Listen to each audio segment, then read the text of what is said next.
اعوذ باللہ من الشیطان الرجیم بسم اللہ الرحمن الرحیم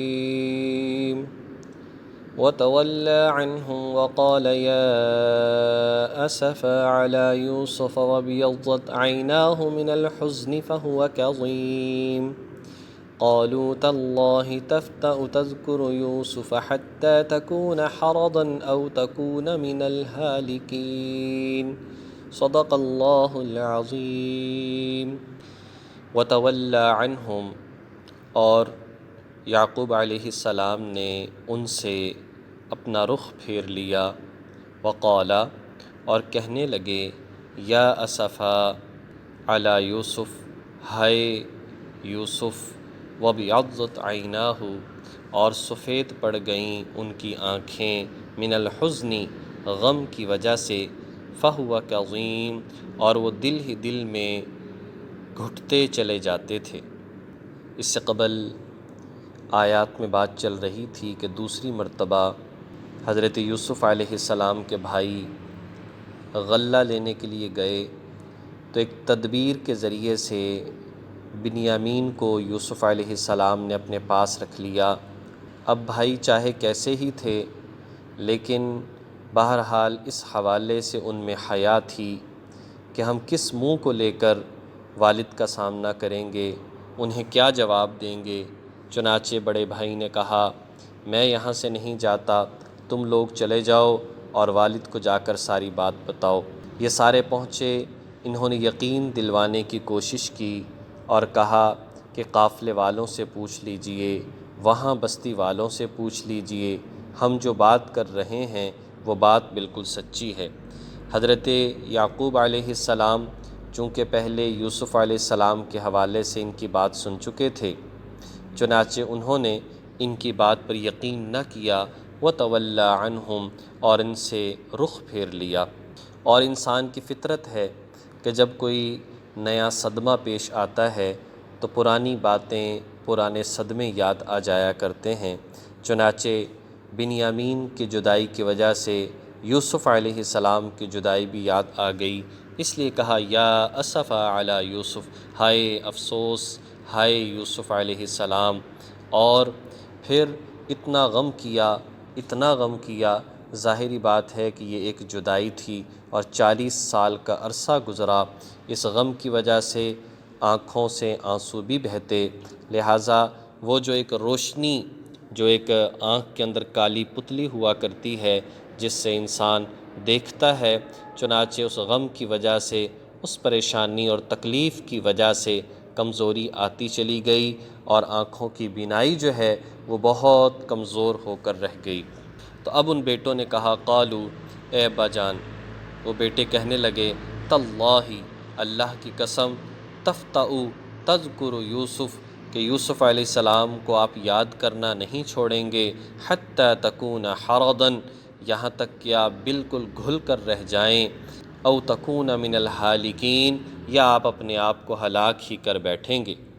حرض کہا جاتا ہے نمک کا پانی میں گھلنا، نمک کو پانی میں ڈال دیا جائے تو کیسے گھلتا ہے، تو فرمایا کہ آپ یوسف علیہ السلام کو یاد کرتے چلے جاتے ہیں، کوئی دن، کوئی وقت نہیں گزرتا، اس طرح سے تو آپ کمزور پڑ جائیں گے، اپنے آپ کو ضائع کر بیٹھیں گے، اپنے آپ کو ہلاک کر بیٹھیں گے، اپنے آپ کو سنبھالیں۔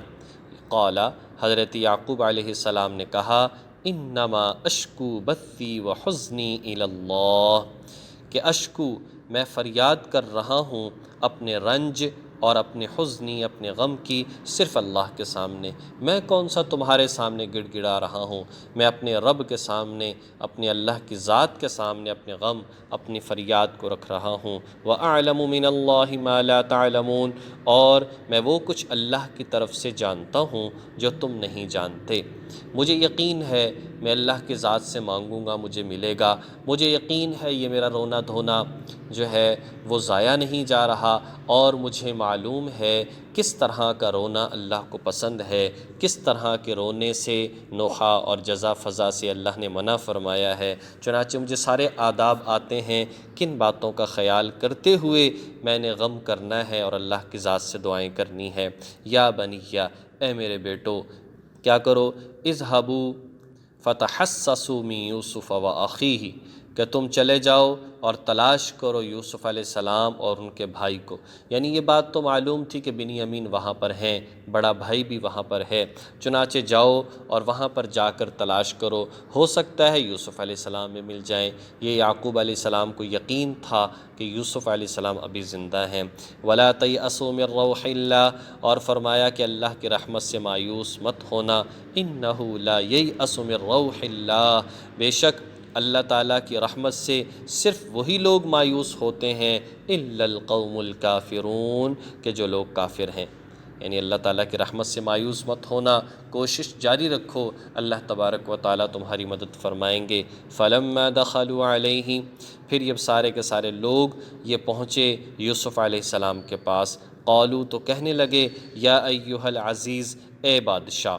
یہ وہ وقت ہے، اب یوسف علیہ السلام بادشاہ وزیر اعظم بن چکے ہیں، اس لیے کہ اس سے پہلے صرف وزیر خزانہ تھے۔ آہستہ آہستہ اس وقت کے بادشاہ ریان بن ولید نے اپنا تاج یوسف علیہ السلام کے سر پر پہنا دیا اور انہی کو بادشاہ بنا دیا۔ تو کہا کہ یا ایہا العزیز، اے بادشاہ، مسنا و اہلنا الضر، ہمیں پہنچی ہے ہمارے گھر والوں کو بہت زیادہ تکلیف اس قحط سالی کی وجہ سے، پریشانیوں کی وجہ سے، وجئنا ببضاعۃ مزجاۃ،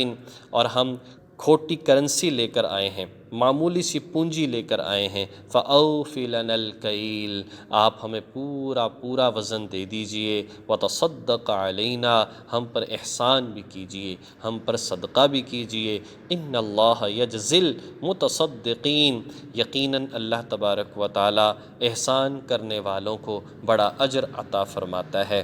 اب یہاں پر ایک بات سمجھنے کی ہے، وہ یہ ہے، قرآن پاک میں آتا ہے تِلْکَ الْأَيَّامُ نُدَاوِلُهَا بَيْنَ النَّاسِ، ہم لوگوں کے درمیان دنوں کو پھیرتے ہیں۔ ایک وقت تھا، ہم نے پڑھا کہ یوسف علیہ السلام کو کنویں میں ڈالا جا رہا ہے، ایک بھائی کی طرف بڑے منت سماجانہ لہجے میں یوسف علیہ السلام نے بے بسی کے انداز میں دیکھا اور روتے ہوئے کہا کہ میرے ساتھ ایسا مت کرو، مجھے کنویں میں مت ڈالو، اس بوڑھے باپ کا خیال کر لو، کیا جواب دو گے، میری جدائی میں کیسے وہ وقت گزارے گا؟ لیکن یہ ہنستے اور اس پر کہکے لگاتے ہوئے یوسف علیہ السلام کو پانی میں ڈال دیا گیا، اور اب دن گھومتے ہیں اور دن پھرتے ہیں۔ اب ایک وقت کیا آیا ہے، یہ بھائی کڑیل جوان قحط سالی میں پریشان یوسف علیہ السلام کے سامنے آ رہے ہیں اور صدقے کی بھیک مانگ رہے ہیں، گڑ گڑا رہے ہیں۔ اللہ کی ذات نے صبر کا بدلہ یوسف علیہ السلام کو کیا دیا، اور نیکی پر جمے رہنے کا بدلہ اللہ تعالیٰ کی ذات نے کیا عطا فرمایا۔ اور یعقوب علیہ السلام نے بھی جو صبر کیا، اللہ تبارک و تعالیٰ نے ساروں کو ملوا دیا، ساری پریشانیاں ختم ہو گئیں، بینائی بھی ٹھیک ہو گئی، اور اسی طرح سے باقی جو معاملات ہیں وہ بھی درست ہو گئے، بیٹوں سے بھی ملوا دیا، اور بیمار ہو گئے تھے یعقوب علیہ السلام، اللہ نے وہ بھی جو ہے وہ بھی اللہ تبارک و تعالیٰ نے شفا عطا فرما دی۔ آخری بات یہاں پر صدقے کے حوالے سے ہم پریشان ہوتے ہیں، کیا ہونا چاہیے؟ صدقہ یاد رکھیے، ایسا نہیں ہے کہ انسان کوئی گوشت ہی صدقہ کرے یا کوئی جانور ہی صدقہ کرے۔ صدقے کا مطلب ہوتا ہے ضرورت مند کی ضرورت کو پورا کرنا۔ بس یہ ہے کہ نیک لوگوں پر صدقات کو کیا جائے۔ حدیث میں آتا ہے کہ تمہارا مال نیک لوگ کھائیں، گنہگار فاسق فاجر ٹھیک ہے، غریب ہے، دیا جائے، دین کی اس کو دعوت بھی دی جائے، لیکن کوشش کرنی چاہیے نیک لوگ، دیندار لوگ محتاج ہوں تو ان کی مدد کرنے سے زیادہ اجر ملتا ہے، اور جو جس کی ضرورت ہے، وہ چاہے علاج معالجے کی ضرورت ہے، وہ کھانے پینے کی ضرورت ہے، وہ لباس کی ضرورت ہے، وہ کسی بھی چیز کی ضرورت ہے، ان چیزوں کو پورا کر دیا جائے، وہ بہترین صدقہ کہلاتا ہے۔ اللہ تبارک و تعالی توفیق عمل نصیب فرمائے۔ وآخر دعوانا ان الحمد للہ رب العالمین۔